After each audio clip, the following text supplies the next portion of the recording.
ICE, Immigration and Customs Enforcement. I need to see identification and proof of legal status. I'm a licensed attorney, Texas State Bar, Victoria Benjamin. This is my identification. Everyone says there's something. Do you have documentation proving citizenship right now? My driver's license is lawful identification. The Fresh Mart on Lyndale Avenue was bustling when it happened. Saturday morning, 10:45 a.m. The kind of Minnesota spring that teased warmth with crisp air and sunlight glinting off shopping carts like scattered diamonds. Victoria Benjamin had pulled into the lot for a quick grocery run before heading to her mother's house. Still in weekend clothes, light jacket, yoga pants, her kid's backpack slung over her shoulder. Her 8-year-old son, Alex, was asking about lunch. Her 6-year-old daughter, Jamie, was already sneaking an apple from the bag, just another Saturday errand. Except 3 ICE agents were stepping out of an unmarked SUV she hadn't noticed parked across the lot. Their body cameras were already rolling, recording what would become the most expensive grocery trip in Minnesota history. If you're ready to see institutional racism taken down, like this video and drop a comment telling me where you're watching from. And if this is your first time here, hit that subscribe button right now because you won't want to miss tomorrow's story of cops messing with the wrong people and finding out. Let me know in the comments if you enjoyed this story.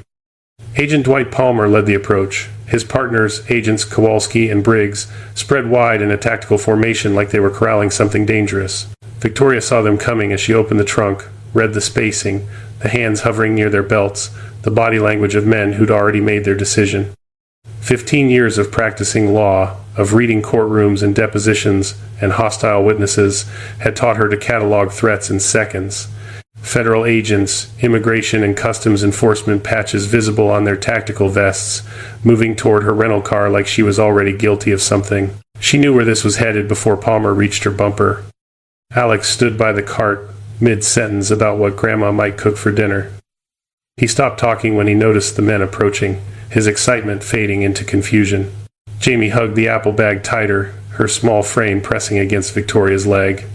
Victoria kept loading groceries. Slow movements, visible hands. 15 years of facing down prosecutors and hostile judges had also taught her that sudden reactions around armed officers ended badly. Palmer's voice cut through the parking lot, noise flat, bureaucratic, rehearsed. Afternoon, Immigration and Customs Enforcement, conducting a compliance check in this area. Need to see identification and proof of legal status. The words carried no inflection. Procedure without thought.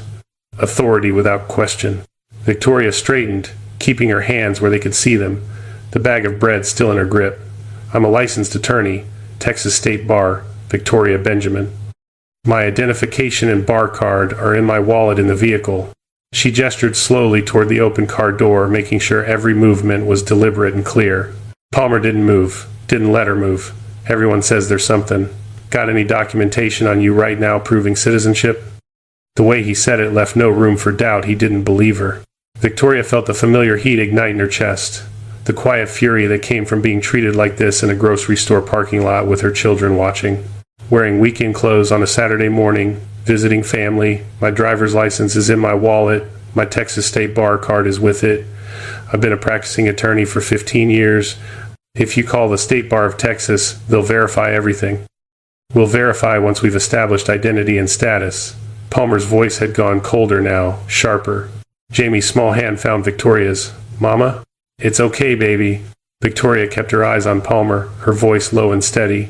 Stay close to me. But it wasn't okay. Kowalski moved to the passenger side of the rental car, peering through the windows like he was searching for contraband.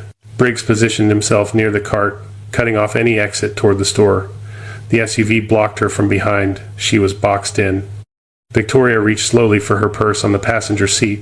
Palmer's hand moved to his belt.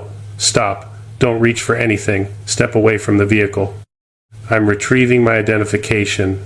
Victoria kept her voice level, her training kicking in. Document everything. Speak clearly. Assume everything is being recorded. You asked for documentation. It's in my wallet. Step away from the vehicle. Now. The command hung in the air, heavy and absolute. Around them, the parking lot continued its Saturday rhythm. Families loading SUVs, teenagers laughing near the entrance, the smell of fresh bread and produce drifting through open doors. But a few people were starting to notice. A woman pushing a cart 2 rows over pulled out her phone. An elderly man near the store entrance stopped to watch. Victoria stepped back from the car, hands raised where Palmer could see them. I'm complying. I'm Victoria Benjamin, member of the Texas State Bar, license number 73492. I'm unarmed. My children are with me. There's no reasonable suspicion for this stop. She said it loud enough for the body cameras, for the phones now recording from nearby shoppers, for anyone paying attention. Palmer grabbed her wrist the moment she cleared the car door, twisting her arm behind her back. Kowalski moved in from the other side. The handcuffs were cold against her skin, the metal biting into her wrists as they clicked shut. "Mama!" Alex's voice cracked, high and terrified. Jamie started crying, the apple bag dropping to the pavement. "It's okay, baby. Stay right there. Don't move." Victoria kept her voice steady even as her heart hammered against her ribs. "This is an unlawful seizure. I'm not resisting. I'm a Texas state attorney. This is being recorded. You're violating my Fourth Amendment rights. There is no reasonable suspicion. I'm a U.S. citizen. I was born in Houston, Texas." Palmer wasn't listening. He was already walking her toward the SUV, Kowalski holding her other arm. Briggs stayed by the children, his presence keeping them from following. The bystanders were fully engaged now. Phones out, recording. A store employee rushed over toward Alex and Jamie. Someone shouted something Victoria couldn't make out over the roar of blood in her ears. A cart clattered across the lot, abandoned. Victoria cataloged it all. The time, 10:53 a.m., the lack of Miranda warnings, the absence of any articulated reasonable suspicion, the dismissal of her credentials without verification, Palmer's badge number visible on his vest, 4791, Kowalski's 5238, the body camera's red lights blinking, the growing crowd, her children's tears. Her mind, trained by years of building cases from fragments and inconsistencies, was already constructing the framework. Fourth Amendment violation. Unlawful seizure without probable cause. Racial profiling. Infliction of emotional distress. Denial of due process. Each moment another brick in a case she would build from memory and rage and meticulous legal precision. The SUV door opened. Palmer guided her head down as they loaded her into the back seat. Through the window, Victoria could see the store employee kneeling beside Alex and Jamie, trying to comfort them. Could see her son's face, tear-streaked and confused. Could see her daughter reaching toward the SUV, calling for her. The door slammed shut. The vehicle pulled out of the lot, leaving her children with a stranger, leaving her groceries scattered across the pavement, leaving her rental car parked with the trunk still open and the doors unlocked. Inside the SUV, Palmer and Kowalski spoke in low tones from the front seats. Casual, bureaucratic. The radio crackled with dispatch codes. The GPS display showed the route to the processing facility, 30 minutes northeast. Victoria sat in silence, wrists aching from the cuffs, and listened. "That's 3 this week from this zone," Kowalski said, his voice carrying to the back seat. "Should put us over quota for the month." Palmer grunted acknowledgement. "They're really pushing the minority neighborhoods." Easy numbers. The words landed like stones in Victoria's gut. She kept her face neutral, her breathing steady, but her mind sharpened to a razor's edge. Quota system, targeting minority neighborhoods. Performance metrics. They were saying it out loud, casual as discussing lunch orders, oblivious to the attorney sitting 3 feet behind them cataloging every word. This wasn't just her case anymore. This was systemic, institutional, a pattern of corruption hiding behind badges and bureaucratic language. Victoria closed her eyes and committed it to memory. Every word, every inflection, the exact phrasing. This would be the keystone, the piece that would crack the entire operation open. The facility appeared after 28 minutes, a low concrete building surrounded by chain link and razor wire. Institutional gray under a sky that had clouded over, the spring warmth gone, replaced by the smell of diesel and pavement. They processed her in a sterile room that reeked of disinfectant and sweat, still handcuffed, still denied verification of her identity. A different agent name tag reading Phillips took her fingerprints with bureaucratic indifference, barely looking at her face. Victoria answered their questions with measured precision. Name, date of birth, address. She requested her attorney, requested a phone call, requested verification of her bar membership. Each request met with the same flat response, in process, all in due time, standard procedure. She asked pointed questions in return, legal challenges wrapped in calm tones. Under what authority am I being detained? What reasonable suspicion justified this seizure? Why wasn't my identification verified on scene? Do you have a warrant? Have I been charged with anything? The agents shifted, uncomfortable, exchanged glances. Phillips left the room twice, returning both times with the same non-committal responses. They were stalling, checking her story, realizing perhaps that they'd grabbed someone with actual credentials instead of the easy target they'd profiled her as. Victoria held back the Quota information. They moved her to a holding cell 8 by 10 feet, fluorescent lights humming overhead, metal bench bolted to the wall. The handcuffs finally came off, leaving red marks on her wrists. The door locked with a heavy click. Through the small window, Victoria could see agents moving in the hallway, paperwork being shuffled, the clock on the wall visible through the door's reinforced glass. 12:17 p.m. An hour and 27 minutes since Palmer had grabbed her wrist. Her children were still with strangers. Her mother was probably receiving a frantic call from the store employee by now. Her car was still parked with the trunk open, groceries likely baking in the return sunshine.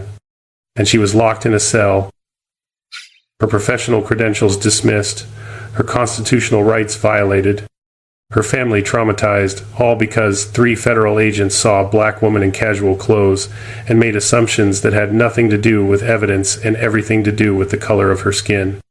Victoria sat on the metal bench, her back straight, her mind racing through case law and precedents and filing procedures. She thought of her law school graduation, top of her class at one of Texas's most distinguished programs, the subtle discrimination she'd faced there sharpening her into something precise and unyielding. She thought of the cases she'd won, the clients she'd defended, the system she'd learned to navigate and occasionally beat. She thought of Alex's terrified voice, Jamie's tears, the way her daughter had reached for her through the SUV window. The fluorescent lights hummed. The clock ticked forward. 2 p.m., then 2:30. Victoria Benjamin, Texas state attorney, unlawfully detained mother, witness to corruption, sat in that cell and began to build her case. 3 hours and 42 minutes. That was how long Victoria spent in the holding cell before they finally verified her identity and released her. 3 hours and 42 minutes of fluorescent lights and disinfectant smell and the steady tick of the hallway clock. 3 hours and 42 minutes while her children waited with strangers, while her mother made frantic calls, while bystander videos circulated on local news feeds. Her wrists still bore the red marks from the handcuffs when Phillips finally opened the cell door, his expression carefully neutral. "We've confirmed your identity, Miss Benjamin. You're free to go." No apology, no explanation, just bureaucratic acknowledgement that they'd made a mistake, wrapped in language designed to deflect accountability. Victoria stood, smoothing her jacket with deliberate calm. "I want copies of all body camera footage from today's incident. I want the names and badge numbers of every agent involved. I want documentation of the reasonable suspicion that justified my detention." Phillips's jaw tightened. "You can file a formal request through proper channels. I'm filing it now. Verbally. On record." Victoria kept her voice level, attorney sharp. "I also want the incident report number and the name of your supervising officer." The hesitation in Phillips's eyes told her everything. They knew they'd crossed lines. Multiple lines. Constitutional lines. The kind that ended careers and spawned lawsuits. She collected her belongings, wallet, phone, keys from the property desk, and walked out into late afternoon sunshine that felt too bright after hours under artificial lights. A taxi waited at the curb, arranged by her mother. The reunion at her mother's house shattered Victoria's composed facade. Alex and Jamie ran to her the moment she stepped through the door, their small bodies colliding with hers, arms wrapping tight around her waist. "Mama, Mama, Mama," the word repeated like a prayer, like reassurance that she was real and back and safe. Victoria knelt on the entryway floor and held them, felt their tears soak into her jacket, felt her own tears come hot and fast. "I'm here, babies. I'm right here. I'm so sorry. I'm so sorry." Her mother, Dorothy, 73 years of Texas strength and civil rights memory, stood in the doorway with her own tears falling silent. Later, when the children finally released their grip and went to wash their faces, Dorothy pulled Victoria into the kitchen. "They put handcuffs on you, in front of your babies, at a grocery store." Victoria nodded, unable to speak past the rage and grief lodged in her throat. "What are you going to do?" "What I was trained to do." Victoria's voice came out steady, cold. "I'm going to take them apart." That night, after the children finally fell asleep, Alex in her bed, Jamie curled against her side, both refusing to let her out of sight. Victoria sat at her mother's dining table and began to document everything. Timestamps, badge numbers, exact quotes from Palmer's initial demand and her responses, the tactical formation, the dismissal of her credentials, the handcuffs applied without cause. Alex's terrified voice, Jamie's tears, the bystander videos she'd already located on social media, downloaded, backed up in 3 separate locations. And the quota system. The conversation she'd overheard in the SUV, Palmer and Kowalski's casual admission of targeting minority neighborhoods for easy numbers, performance metrics, systemic corruption hiding behind federal authority. Her distinguished legal education years of late nights and precedent study and oral arguments against professors who doubted a black woman from Houston belonged in their program had prepared her for this, had sharpened her into exactly the weapon she needed to be. Fourth Amendment violation. Clear as daylight. Unlawful seizure without reasonable suspicion, without probable cause, without even minimal justification. Racial profiling. Targeting based solely on appearance, in direct violation of equal protection guarantees. Infliction of emotional distress, the trauma to her children, witnesses to their mother's humiliation and terror. And now, with the overheard conversation, a potential pattern and practice claim, evidence of systemic corruption that went far beyond 3 agents in a parking lot. Victoria worked through the night, building the skeleton of her case while her children slept fitfully beside her. 2 days later, back in Texas, she sat across from James Whitfield, a civil rights attorney whose reputation for dismantling institutional racism was legendary. His office walls displayed framed verdicts, each one a defeat of the kind of systemic abuse Victoria had experienced. Whitfield reviewed her documentation in silence, his expression growing darker with each page. When he reached the quota system notes, he looked up sharply. "You heard this directly? In the vehicle?" "Word for word." Victoria met his gaze. Palmer said, 3 this week from this zone should put us over quota for the month. Kowalski replied about pushing minority neighborhoods for easy numbers. Whitfield leaned back, a slow smile spreading across his face. "Miss Benjamin, they didn't just violate your rights. They handed you the key to expose an entire operation." The lawsuit filed 3 weeks later named the United States government, the Department of Homeland Security, Immigration and Customs Enforcement, and agents Palmer, Kowalski, and Briggs individually. The charges: unlawful detention, violation of Fourth Amendment rights, racial profiling, infliction of emotional distress, denial of due process. The evidence was devastating. 6 bystander videos from different angles showing the entire parking lot incident, the store employee's witness statement describing the children's trauma, Victoria's own credentials, Texas State Bar membership, law school transcripts, 15 years of distinguished practice, psychological evaluations of Alex and Jamie documenting anxiety, sleep disturbances, fear of uniformed authorities, trust fractured at ages 8 and 6, and buried in Victoria's deposition, waiting for the right strategic moment, the quota system revelation. The government's initial response came fast, $75,000, confidentiality agreement attached. Sign here, go away quietly, let them bury this beneath bureaucratic paperwork and sealed settlements. Victoria's response was equally fast, no. Whitfield delivered her rejection in person, in federal court, with media present. Miss Benjamin declines the settlement offer. She seeks a public trial to expose the systematic violations that led to her unlawful detention and to prevent future abuses of federal authority. The offer increased. $300,000. Still with the confidentiality clause. Still demanding silence. Victoria rejected it again. The government could keep their money. She wanted accountability, transparency, a public record that would prevent them from doing this to someone else's children. Discovery intensified, deposition scheduled, document requests filed. And then Victoria revealed the quota conversation in her sworn testimony, backed by the meticulous mental notes she'd recorded immediately after release. The defense team's reaction was visible even through formal legal language. Emergency motions filed, attempts to suppress, arguments about hearsay and lack of corroboration. But Victoria's credibility, distinguished attorney, no criminal record, consistent testimony, corroborated timeline held firm. The case expanded. Whitfield filed additional discovery requests targeting ICE's internal performance metrics for that region. Email records, supervision reports, detention statistics broken down by neighborhood demographics. Patterns emerged.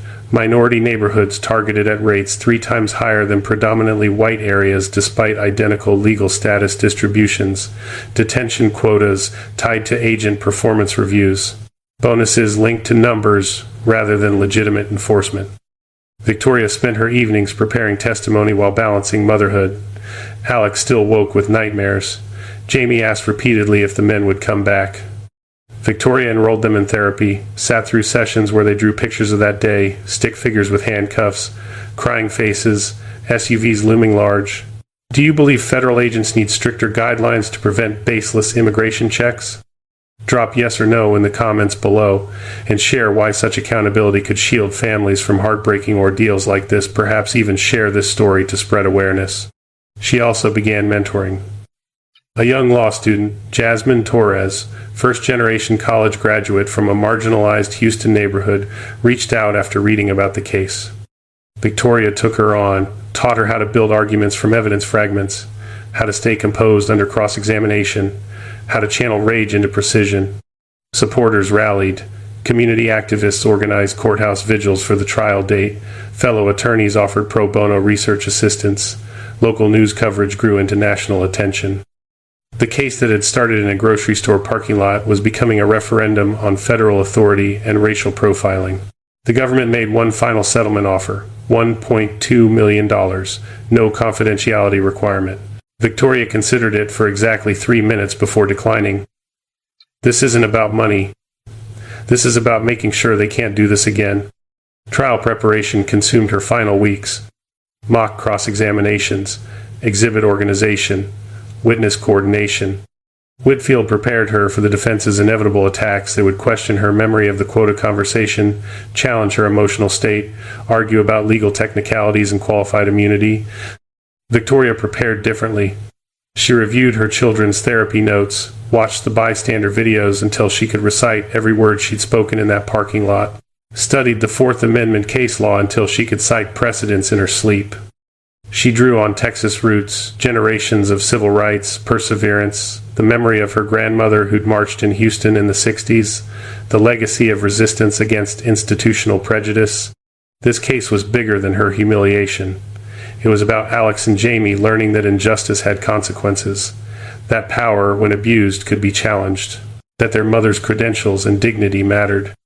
The night before trial, Victoria stood in her Minneapolis hotel room, looking out at the city lights. Somewhere out there, Palmer and Kowalski and Briggs were preparing their own testimony. Somewhere, federal attorneys were rehearsing arguments about qualified immunity and good faith mistakes. Tomorrow, she would walk into that courthouse not as the woman they'd dismissed in a parking lot, but as the attorney they'd catastrophically underestimated. Victoria turned from the window, opened her trial binder one final time, and reviewed her opening statement notes. She was ready. The Hennepin County Courthouse stood against an autumn morning sky, its stone facade gray under clouds that threatened early snow. October in Minneapolis, 6 months since the parking lot, since the handcuffs, since her children's screams, 6 months of depositions and discovery and sleepless preparation. Victoria entered through security in professional attire, tailored Navy suit, minimal jewelry, her Texas State Bar pin visible on her lapel. Behind her, Dorothy held Alex and Jamie's hands, the children dressed carefully for a day they wouldn't fully understand until years later. Reporters lined the corridor, cameras tracking her movement, but Victoria kept her eyes forward.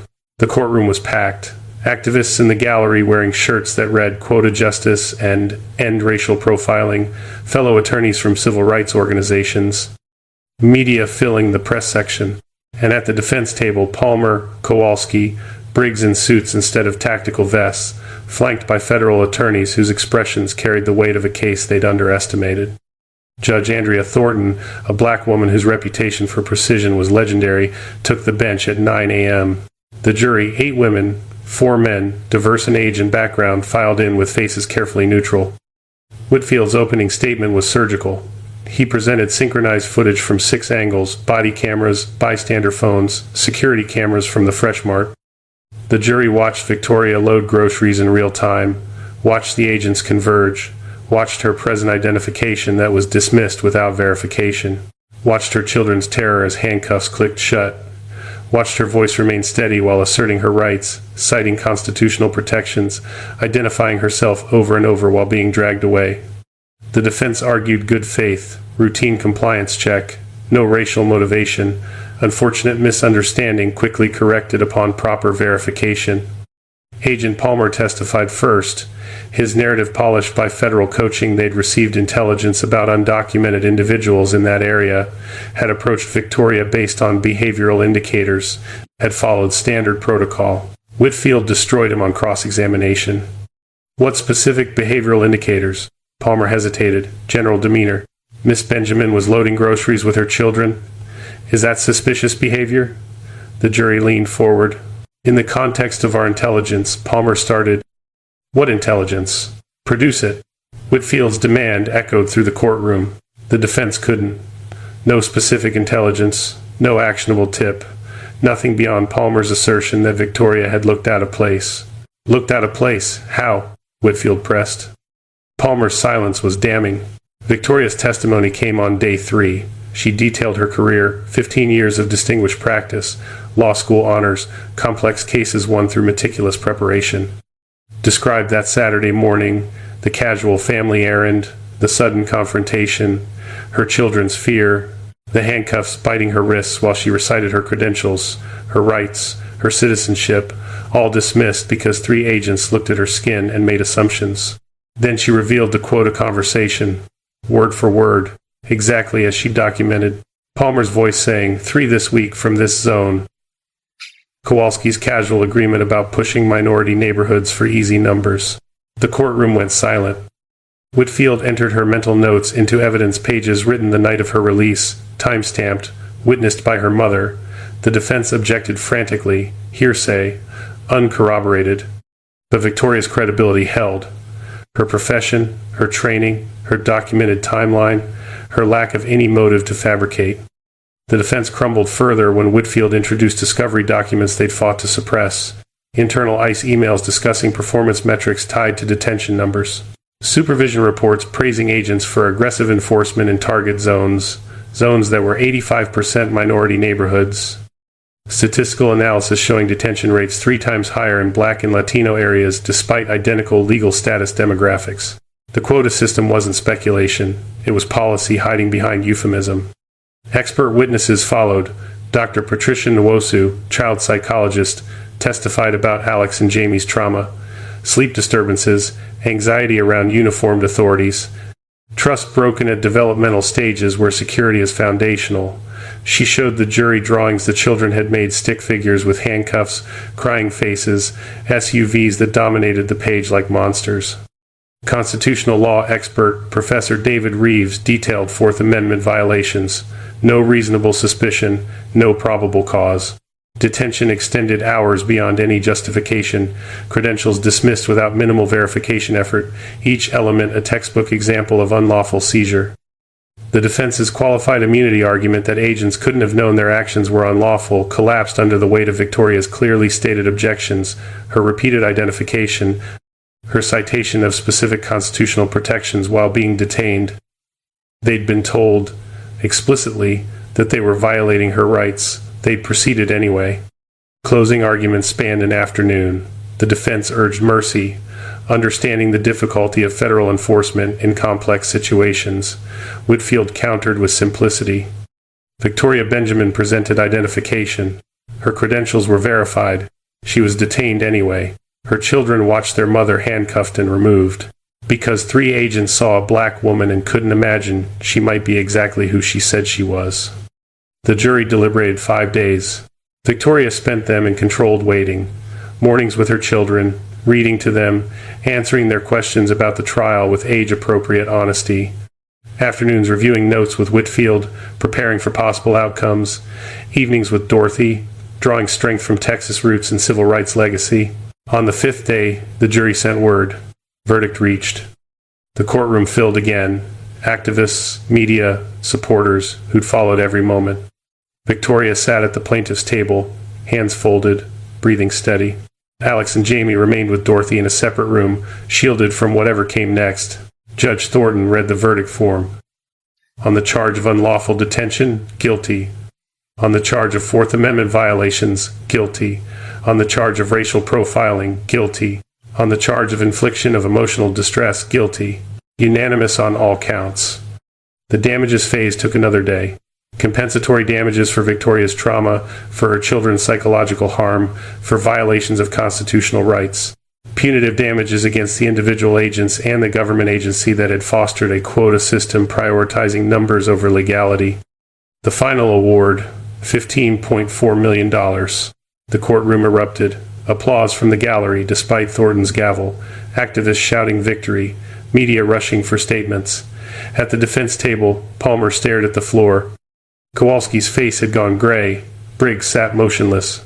Victoria remained still, her expression composed, but her eyes reflected something deeper, vindication measured not in money, but in accountability, in a public record that couldn't be sealed or buried, in precedent that would protect others. Outside the courthouse, she made a brief statement to assembled press. This was never about compensation. It was about ensuring that what happened to my children and me doesn't happen to another family. It was about exposing corruption that treats human beings as quotas and credentials as irrelevant because of skin color. I hope this verdict sends a message that such behavior has consequences. The consequences rippled outward. Palmer, Kowalski, and Briggs were suspended pending internal investigation. The ICE regional office announced policy reviews and mandatory bias training. Federal oversight committees launched inquiries into quota systems across multiple jurisdictions. The case became cited precedent in civil rights litigation nationwide. Victoria returned to Texas with her children and her mother, the verdict behind them but the work ahead. She used part of the award to open Benjamin & Associates, a law firm specializing in civil rights violations, racial profiling, unlawful detention cases, pro bono work prioritized. Victims who couldn't afford representation given the same meticulous preparation she'd received. She hired staff carefully.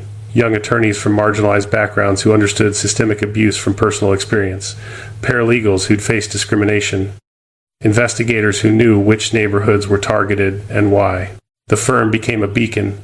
Families traveled from across Texas and beyond, bringing stories of traffic stops that escalated without cause, detentions based on appearance, credentials dismissed, rights violated.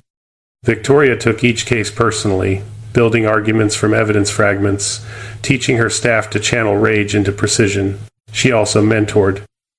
Jasmine Torres joined the firm after passing the bar, her first case supervised directly by Victoria. Other law students followed first-generation graduates, immigrants, survivors of the same systems they now fought against. Victoria taught them what her own experience had proven. Underestimated power is the most dangerous kind. Overlooked brilliance is the sharpest weapon.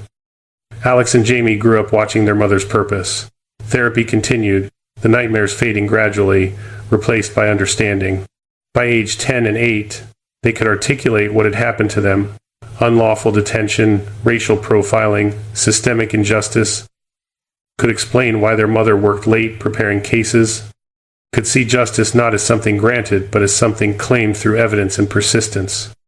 The firm funded youth programs, scholarships for students from targeted neighborhoods, community workshops on constitutional rights, know your rights materials distributed in multiple languages. The trauma Victoria had endured became the foundation for preventing others' trauma. Years accumulated. The firm won case after case, each verdict another brick in accountability's wall. Victoria spoke at law schools, her story a case study in turning violation into vindication.